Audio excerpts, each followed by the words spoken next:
મિત્રો ગઈકાલે ધારાસભ્યો ચેતરભાઈ વસાવા તણખલા રાયપુર અને કવાંટ માણકા જિલ્લા પંચાયતની સીટોને જીતાડવા માટે ગઈકાલે આવ્યા હતા, પરંતુ અહીંયા કંઈક અલગ થયું હતું કે એક બાજુ ભારતીય જનતા પાર્ટીની પણ મિટિંગ હતી, એક બાજુ આમ આદમી પાર્ટીની પણ મિટિંગ હતી. હવે બરાબરની ટક્કર થઈ રહી છે. નસવાડીની અંદર અને કવાંટની અંદર પણ જે કેટલીક જિલ્લા પંચાયતની અંદર ભારતીય જનતા પાર્ટી અને આમ આદમી વચ્ચે બરાબરની ટક્કર થવાની શક્યતા છે.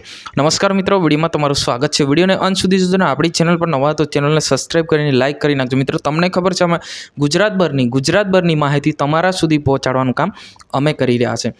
હવે મિત્રો વાત કરવામાં આવે તો તમને જે રીતના જણાવ્યું કે ગઈકાલે ધારાસભ્ય ચેતરભાઈ વસાવા કવાંટ તણખલા રાયપુર આવ્યા હતા અને નસવાડી પણ આવ્યા હતા, ત્યારે ગઈકાલે જે આમ આદમી પાર્ટીની સીટોને જીતાડવા માટે જે અનિશાબેન માણકા જિલ્લા પંચાયતના ઉમેદવાર તરીકે ઊભા રહ્યા છે, તો એમની મુલાકાત પણ લીધી હતી. ત્યાં આગળ હજારોની પબ્લિક હતી અને એક બાજુ ભારતીય જનતા પાર્ટીની પણ ત્યાં આગળ મિટિંગ હતી. હવે વિચાર કરો ભાઈ, અત્યારે ચૂંટણીના થોડાક જ દિવસ બાકી, ત્યારે અત્યારે લગાતાર જે ટીમ જે છે ગામડે ગલીએ સિટીએ ફરી રહી છે.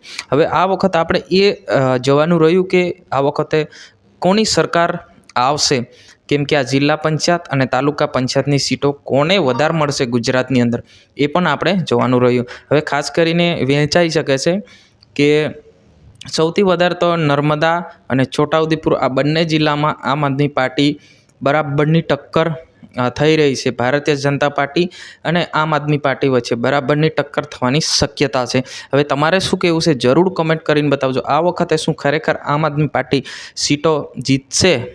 તો કેટલી જીતશે એ તમારે અનુમાન લગાવીને અને સરવાળો ગયા ચૂંટણીનો કેટલી હતી, આ વખત કેટલી થશે, એ રીતના તમારે કોમેન્ટ કરવાનું છે. આજની વિડીયોની અંદર બસ આટલું. તાત્કાલિક આપણે નવા વિડીયોમાં મળશું.